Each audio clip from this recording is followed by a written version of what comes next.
नमस्ते दोस्तों, आज हम एक विचित्र प्रश्न पर विचार करेंगे। अगर स्टीफन हॉकिंग आज भी जिंदा होते, सोचिए अगर उनका प्रभाव आज भी हमारे जीवन में होता तो क्या होता। Let's dive into the strange journey. आइए इस अजीब यात्रा में गोता लगाए। आज हम एक नई ही सोच पर बात करेंगे। स्टीफन हॉकिंग, जिनकी सोच और वैज्ञानिक दृष्टि ने हमारे सोचने के नज़रिए में काफ़ी गहरा प्रभाव छोड़ा है, राइट? लेकिन अगर वो आज भी हमारे साथ होते तो क्या होता। चलिए हम उन्हें नासा के एक वैज्ञानिक की तरह इमेजिन करते हैं। अगर वो आज भी होते तो क्या हमें एआई के आने वाले खतरे बता देते और उसका सॉल्यूशंस भी दे सकते थे, क्योंकि ये उन्होंने ही कहा था, एआई इंसानों का आखिरी आविष्कार है।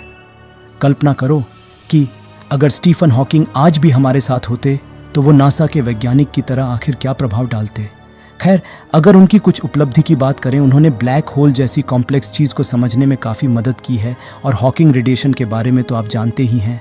तो मुझे आप लोगों को ये बताने की ज़रूरत ही नहीं है कि वो कितने महान वैज्ञानिक और विचारक थे। नील डेग्रासे टायसन और मिचियो काकू के बाद वो भी एक प्रसिद्ध और इंस्पिरेशनल वैज्ञानिक रह चुके हैं। अगर वो आज भी होते तो हमें एआई के आने वाले खतरे और शायद सॉल्यूशंस भी दे सकते थे, क्योंकि ये तो आप लोगों ने सुना ही होगा कि उन्होंने ही कहा था, एआई इंसानों का आखिरी आविष्कार है, ईओडीएमआई। और उन्होंने तो एलियंस तक को ढूंढने को मना किया था, क्योंकि शायद उनका मानना था कि बेहद बुद्धिमान प्राणी खतरनाक होते हैं। अगर हम इंसानों की ही बात करें तो बस आप अपने आसपास देख लो, हमने ना जाने कितनी लड़ाई लड़ी और कितना ही कुछ नष्ट कर दिया। नॉन माइंडरनाइजेशन से लेकर माइंडरनाइजेशन के बाद भी हिरोशिमा का परमाणु बम, लिटिल बॉय और फैट मैन, जिसने बस पल भर में ही पूरा का पूरा शहर ही साफ कर डाला था।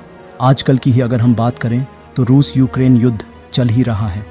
तो ये सच भी लगता है कि हाँ, एक बुद्धिमान प्रजाति और भी तेज़ी से चीज़ों को नष्ट करता है, क्योंकि कम बुद्धिमान स्पीसीज या जानवरों को ही देखें, वो एक तरह के एक चक्र को ही फॉलो करता है, क्योंकि वहाँ उन्हें कुछ पता भी नहीं होता है। लेकिन बुद्धिमान प्रजातियों को ये पता चल जाता है कि वह किसी चक्र में फंसे हैं। वो और सोचता है, दिमाग लगाता है, इस जाल से निकलने के लिए लगातार कोशिश करता है, और शायद इसका नतीजा होता है कि वो हर तरफ विनाश ही ला देता है और उसे इस बारे में पता भी नहीं होता है। Intelligent is not just seeking knowledge but also questioning the right thing which results in something meaningful. अगर स्टीफन हॉकिंग जिंदा भी होते तो भी कुछ बदलाव नहीं होता। जो अभी चल रहा है वो होता ही, जो कुछ भी तकनीकी प्रगति हमने किया है वो तभी होती ही, इसमें कुछ भी नहीं बदलता। शायद वो कुछ नए सिद्धांत देते तब भी कुछ बदल नहीं जाता, क्योंकि उन्होंने जो चेतावनी दी थी उसे वैसे भी हमने नहीं सुना। एआई को हम तब भी आगे बढ़ा रहे हैं। कहते हैं ये इंसान के दिमाग का स्वभाव ही है, जिस काम को हमें मना किया जाता है हम वही करते हैं। फ़र्क नहीं पड़ता कि नतीजा क्या होगा, क्योंकि हमें लगता है कि अगर कुछ अज्ञात है तो हमें लगता है कि यह संभावित है, कुछ भी हो सकता है। भले ही हम किसी चीज़ को विनाशकारी बनाएं, लेकिन हम ऐसी चीज़ की संभावना देखते हैं जो लाखों लोगों के जीवन की मदद कर सकती है। और यह सच है कि हर तकनीक के दो पहलू होते हैं, एक बुरा और दूसरा अच्छा। लेकिन हर टेक्नोलॉजी डिस्ट्रक्शन कर देती है, क्योंकि आप जिस टेक्नोलॉजी का इस्तेमाल करते हैं वो अच्छा या बुरा नहीं है, इसमें कोई दिमाग नहीं है, लेकिन उस टेक्नोलॉजी को यूज़ करने वाले के पास है, यही ज़रूरी है और ये सबसे ज़्यादा मैटर भी करता है। लेकिन एआई के मामले में ऐसा नहीं होगा, क्योंकि हमने जो भी चीज़ें बनाई हैं उसमें दिमाग नहीं है, लेकिन एआई में है।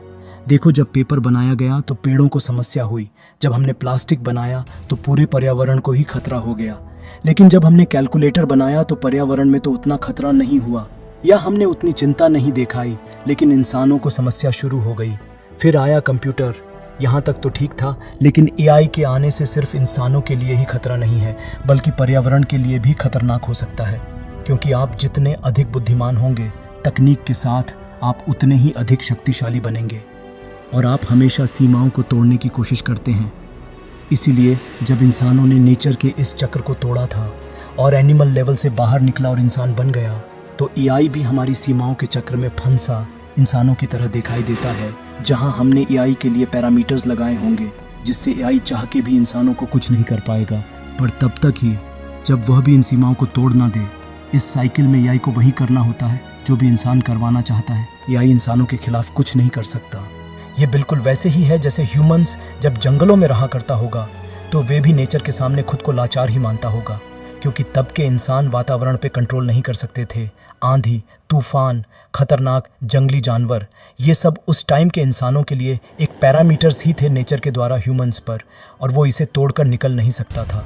पर उसके ब्रेन ने ये कर दिखाया। पर यहाँ एआई इंसानों के साथ फंसा हुआ है।